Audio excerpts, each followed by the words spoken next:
Hello mommies, welcome back to Vihana mom's diary. நீங்கள் நம்ம சேனலை ஃபர்ஸ்ட் டைம் பார்க்குறீங்கன்னா மறக்காம சேனலை சப்ஸ்கிரைப் பண்ணுங்கள். பக்கத்தில் இருக்கிற பெல் பட்டனையும் ப்ரெஸ் பண்ணிக்கோங்க. அப்போ தான் நாங்கள் போடுற வீடியோஸோட நோட்டிஃபிகேஷன் உங்களுக்கு வரும். சரி, வாங்க வீடியோக்குள்ளே போகலாம். ரீசெண்ட் டேஸில் அடிக்கடி ஒரு விஷயத்தை பற்றி கேள்விப்பட்டுகிட்டே இருக்காங்க. அது என்னென்னு பார்த்தீங்கன்னா ஸ்கேம். நம்ம ஆன்லைனில் ஃபேஸ்புக் இல்லைனா இன்ஸ்டா ஏதோ ஒரு ஆப்பில் வந்து ஏதாச்சும் பார்த்துட்டு இருந்தோன்னா சடனாக ஆட் வருங்க. அதில் பார்த்தீங்கன்னா நீங்கள் இவ்வளோ இன்வெஸ்ட் பண்ணுங்கள் அப்படி இப்படிங்கிற மாதிரி நிறையா வரும். எனக்குமே அடிக்கடி மெசேஜ் வருங்க. நான் அக்கௌண்ட் ஓப்பனே பண்ணாத ஒரு பேங்க்லேருந்து மெசேஜ் வரும், உங்களோட பேலன்ஸ் செக் பண்ணுறதுக்கு கீழே இருக்கிற லிங்க்கை கிளிக் பண்ணுங்கள் அப்படிங்கிற மாதிரி. பட் நம்ம வந்து ஏமாந்து போய் அதை வந்து கிளிக் பண்ணிடக்கூடவே கூடாதுங்க. இப்போல்லாம் நிறைய ஆப்பே இருக்குங்க இந்த மாதிரி அமௌண்ட் கட்டி ப்ளே பண்ணுற மாதிரி. ஸ்டார்டிங்கில் நம்ம ஜாலிக்கு தான் உள்ளே போவோங்க. ஆனால் உள்ளே போனதுக்கப்புறம் நம்மளோட ஆசையை தூண்டி நம்மளை வந்து அதிகமாக இன்வெஸ்ட் பண்ண வச்சுருவாங்க. இவ்வளோ நாளாக யாருனே தெரியாதவங்க இந்த மாதிரி லாஸ் ஆகிட்டாங்க அப்படின்னு கேள்விப்பட்டிருக்கிறேங்க. பட் இப்போ பார்த்திங்கன்னா எங்கள் ஊர்லேயே இந்த மாதிரி ஒரு இன்சிடெண்ட் நடந்திருக்குதுங்க. 1 இல்லை 2 இல்லை 7 lakhs லாஸ் ஆகிருக்குது. இதுக்கும் அவங்க பார்த்திங்கன்னா வெல் எஜுகேட்டட், எல்லாமே தெரிஞ்சவங்க இந்த மாதிரி பண்ணுறாங்க. இதுக்கு பின்னாடி ரீசன் என்னவாக இருக்குன்னு நினைக்கிறீங்க? எனக்கு தெரிஞ்ச பேராசை தான் இதோட மிகப்பெரிய காரணமாக இருக்குங்க. எப்போவுமே நம்மக்கிட்ட இருக்கிறத வச்சு சந்தோஷமாக இருக்கிறதுக்கு தாங்க பழகணும். இந்த மாதிரி பேராசைப்பட்டு குறுக்கு வழியில் போய் சம்பாதிக்கணும் அப்படின்னு நினச்சோன்னா கடைசியில் இங்கே தான் வந்து முடியும். ஒரு பழமொழியே இருக்குதுங்க, பேராசை பெரு நஷ்டம் அப்படிங்கிறது. அது எவ்வளோ உண்மை அப்படிங்கிறது நான் இந்த இன்சிடெண்ட்டை வச்சு தாங்க தெரிஞ்சுக்கிட்டேன். நேற்று நைட்டே ஆப்பத்துக்கு மாவு அரைச்சி வச்சுட்டேங்க. இப்போ காலையில் பாருங்கள் நல்லா புளிச்சிருக்குது. இப்போ பாருங்கள் இது கெட்டியாக இருக்குது. இது நல்லா தண்ணியை விட்டு நல்லா மிக்ஸ் பண்ணி எடுத்துக்கலாம். இந்த மாதிரி கன்சிஸ்டன்சியில் இருந்தால் தான் ஆப்போ சைடில் கிறிஸ்பியாகவும் சென்டரில் வந்து நல்லா சாஃப்டாக வருங்க. இதுக்கு சைடிஷ் குருமா தான் செஞ்சுருந்தேங்க. கடலைக்கறி செய்யலாம் தான் பார்த்தேன், பட் சுண்டல் ஊற வைக்க மறந்துட்டேன். சரின்ட்டு நெக்ஸ்ட் டைம் பார்த்துக்கலான்ட்டு விட்டுட்டேன்.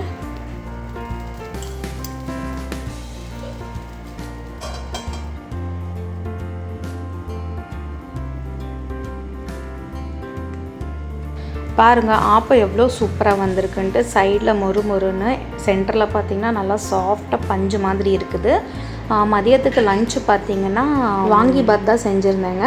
வாங்கி பாத்னா கத்திரிக்காய் வச்சு ஒரு ரைஸ் ப்ரிப்பேர் பண்ணியிருந்தேன். இதுக்கு தனியாக மசால் பவுடர் ரெடி பண்ணி சேர்த்துருந்தேங்க. டேஸ்ட்டு சூப்பராக இருந்துச்சு. எனக்கு எப்போவுமே உண்டியில் காசு சேர்த்து வைக்கிறது அப்படிங்கிறது ரொம்ப பிடிக்குங்க. ஸ்கூல் டைம்லேருந்தே இது ஒரு ஹேபிட்டாக எனக்கு வந்துருச்சு. அப்போல்லாம் பார்த்திங்கன்னா அப்பா ஸ்கூல் போகும்போது பாக்கெட் மணி கொடுப்பாங்க, அதை மிச்சம் பண்ணி வச்சுருந்து இந்த மாதிரி உண்டியில் சேர்த்து வச்சுட்ருப்பேன். இப்போ ஆஃப்டர் மேரேஜ் பார்த்திங்கன்னா குட்டி பாப்போட அப்பா கிட்ட கொஞ்சம் கொஞ்சமாக ஆட்டையை போட்டு இதில் வந்து கலெக்ட் பண்ணி வச்சுட்டு இருந்தேன். ஆட்டையை போடுறதுனா திருடுறது கிடையாதுங்க. நான் சொல்ல வர்றது என்னென்னா குட்டி குட்டி வேலை செய்வேன், அவங்களுக்கு பொட்டு வச்சு விடுறது அண்டு ட்ரெஸ் அயன் பண்ணி கொடுக்கறது, இதுக்கு எல்லாமே வந்து நான் சார்ஜ் பண்ணுவேங்க. இது வந்து கொஞ்சம் ஃபன்னியாக தான் இருக்கும். வீக்லி 100 rupees அந்த மாதிரி அவங்கக்கிட்ட வாங்கி உண்டியில் சேர்த்துருவேங்க.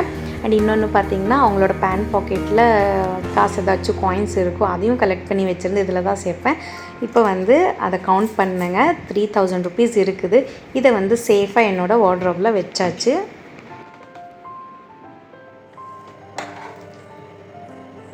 அந்த 3000 கலெக்ட் பண்ண குஷிலேயே பார்த்திங்கன்னா சாப்பிட வந்துட்டாங்க. இன்றைக்கி என்ன இருக்குதுன்னு பார்த்தீங்கன்னா நூடுல்ஸ் செஞ்சேங்க, சேமியா அண்டு தயிர் சாதம் செஞ்சுருந்தேன். ஆக்சுவலி நூடுல்ஸ் செய்கிற ஐடியா கிடையாதுங்க. சேமியா வந்து கம்மியாக தான் இருந்துச்சு, 3 பேர்த்துக்கு பத்தாது அப்படிங்கிறதுனால சரி கொஞ்சமாக நூடுல்ஸ் செய்யலாம் அப்படின்ட்டு செஞ்சேன். பாப்புக்குட்டிக்கு புகை போடலான்ட்டு. யூஸ்வலி கறி துண்டில் தான் தலன் போடுவாங்க, பட் எங்கள் வீட்டில் அது இல்லாததுனால பத்தியவே குட்டி குட்டியாக கட் பண்ணி போட்டு ஒரு சூடத்தை போட்டு அதை நல்லா பேர்ன் ஆனதும் சாம்பிராணி தூளை மேலே போட்டாலே நல்லா புகை வந்துடுங்க. இந்த பேக்கெட் பார்த்திங்கன்னா நாட்டு மருந்து கடையில் புகை போடுறதுக்குன்னே கொடுத்தாங்க, நல்லாயிருக்கும்ன்ட்டு. ஸோ அதையும் இதில் ஆட் பண்ணி தான் புகை போடுவாங்க.